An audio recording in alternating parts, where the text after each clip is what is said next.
York. I am Selwyn Collins, your host of CWS Journeys. CWS is the acronym for Conversations with Selwyn. I love conversations because I believe that we are never more connected than when we share our stories. So I'm always inviting people to come on and share their stories, hoping that not only that we can be inspired by their successes, but we can also be inspired by their challenges and how they overcome them. And I challenge my guests so often to imagine a young person somewhere in the world listening to you and being inspired to step beyond their challenges and limitations, regardless of what others might have been saying to them. And then one day, becoming a head of state or some person of note, perhaps someone who stops a genocide, or like our guest tonight, someone who is steeped in biodiversity and helped to save our rainforest. The interesting thing about this is that we never know the extent of our gifts. And I love to use this abstract analogy of imagine a stone being thrown into the lake and refusing to be thrown because it does not know where its last ripple is going to end up. How dare this stone refuse to be thrown? And so I am always challenging people to step beyond your fears. I met someone recently who have, without realizing it, have challenged me to step beyond my fears. I mean, many of you see me here every week having conversations with people, but have no idea what it takes to sit here in front of this mic. Yes, it has become easier, but I'm human and things happen. So anyway, I'll take a short break, and when I return, I will introduce you to a very interesting gem of Guyana's soil, Dr. Raquel Thomas-Caesar. Stay tuned.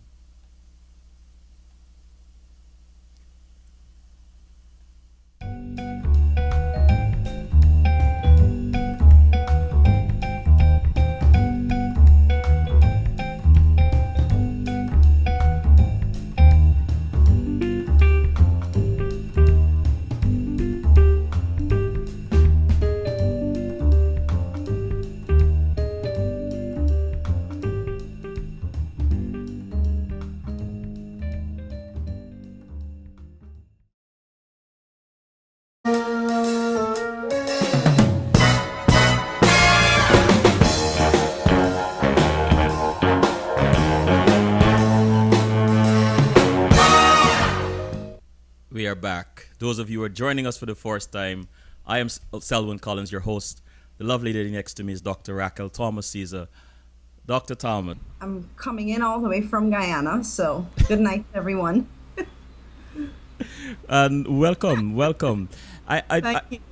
If I may start by just giving a glimpse of your bio. Over 19 years of research and management experience in tropical forest work related to forest conservation and sustainable forest management, including in-depth knowledge of sustainable forest management.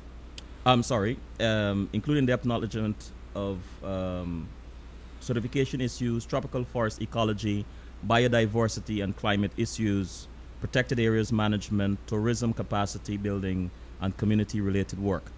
Mm-hmm. Who is Raquel Thomas-Caesar when she's not protecting or teaching others about the flora and fauna of Guyana? I could have guessed you would have given me a hard question like that. Oh no, I have shy for talking about myself. But anyway, who is Raquel? I would say I'm a contented person. I think a pretty good communicator, and I'm just somebody who loves the environment. I love people, and I love art and culture. So I have a lot of interests, and I love Guyana. I love Guyana passionately, and I'm always looking for ways that we could promote this really beautiful country. And I know there's a lot of negativity. We hear a lot of negativity in the news, but negativity exists everywhere. Mm-hmm. And we have to ensure that it doesn't paralyze us into stagnating ourselves into doing nothing, because there's so much to offer here in Guyana. I must apologize. I had promised myself that I'm not going to ask you one of this tell me about yourself questions. But having read some of your work and listened to you speak, I thought, why not? Why not give you an opportunity to just tell us a little bit about who you are when you're not doing what you normally do as a career? Yes, and I am a mother, and I'm very proud of that. A mother and a very proud wife as well. So Awesome. that's a little bit of my personal. Please take us back into your early years and tell us what it was like growing up in Guyana when you were 9 and 15. I had a beautiful childhood, and a lot of that was due to my parents, who are really the people who have inspired me a lot with the things that I do in my life. Mm-hmm. My father, my mother, very strong people, but especially my father, who I think had such an impact on me, and even I think my siblings, about how, in the way that he raised us. And he raised us to be very responsible. We grew up in a very religious home. We are Anglican. We were, well, born Anglican. I can't say I still go to church. I'm no longer religious, but I'm very spiritual. But my parents are very, very religious. So we had that grounding very young.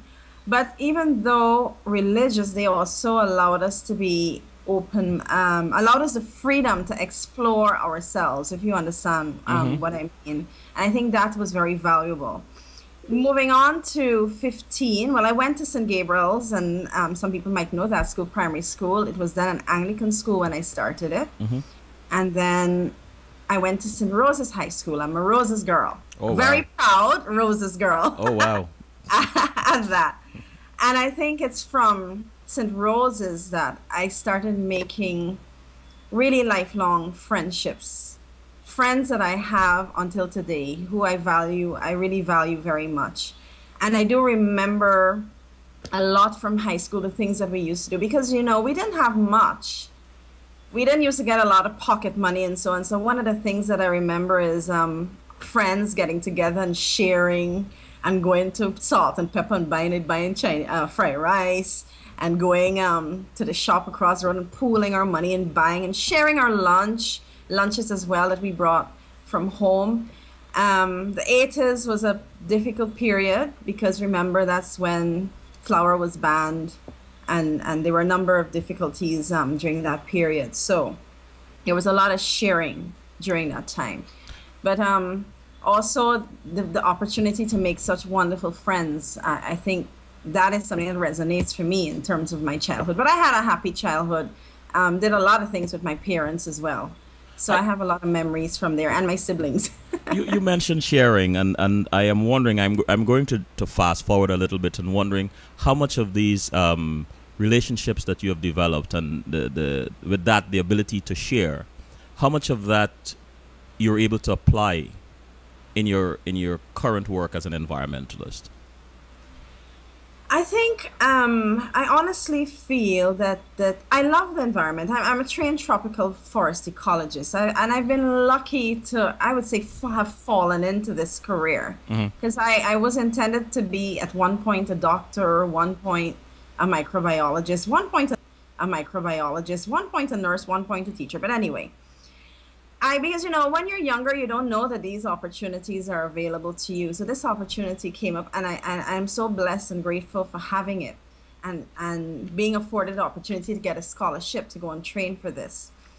And this allowed me the opportunity to fall in love with nature. Because to be honest, when I first entered the forest, I wasn't in awe of it as I am now. It took me like a month or so. And as I kept going and I kept going and I kept going, I saw new things every day. And I think when people develop a love for nature, it ensures you develop a kind of compassion. And that compassion extends to humankind, your fellow human beings. I also feel the same about animals. That if we raise our children to love animals and wildlife and regular and domestic animals. Wildlife is also part of the forest or a part of the environment. And I really feel when we raise our children to love and take care of animals, we also do a lot for them in terms of having compassion for their fellow human beings as well. It's Wh- all linked. It's it- all linked. when And, you, and we will talk maybe a little bit later about the love for art and culture and all those things. They're all of course, interlinked. when you I don't first, like to separate. I'm curious about you. You mentioned going into the forest for the first time. What was it like? If you can give us a comparison, when you went into the forest for the first time as a regular person and a normal lay person, and when you went as a trained forest ecologist. Well, I will give you my first experience is when I went as a student when I was at the University of Guyana. And by the way, that sharing extended to university. We all used to share our food at UG as well. Oh wow! I have great colleagues from University of Guyana as well, lifelong friendships. But when I first went in as a student, when you come from the coastland, we have a way of wrongly referring to the beautiful tropical rainforest as the bush. So it was like, okay, yes, I was a biology student there. I wasn't really interested in being a tropical forest ecologist then. And we were going on this. It was like we were excited, but we were going into the interior. We'd never gone there before. But when we went, and for me, it was bush. It was okay. This is great. This is nice, but it was bush. The second time when I went in, when I actually started doing my master's, which led to PhD work, I remember going in with my supervisor. He is American, and he took me in the forest, and he was like saying, Raquel, look at it, just look at it. It's like a cathedral, and I was like, what is he talking about? I really didn't get it, honestly. But let me tell you something about after a month actually having to go into the forest every day, I started seeing it. I started seeing the differences with the plants, the differences in the leaves, the colors. When the rain when the rain falls into the forest and you have the sunlight coming in and hitting the leaves, it does give that feeling of a cathedral, very prayer-like environment.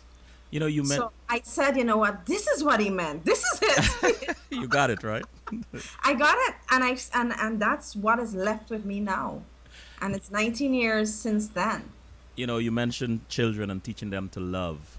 What do you remember of your parents as a child that still resonates with you today?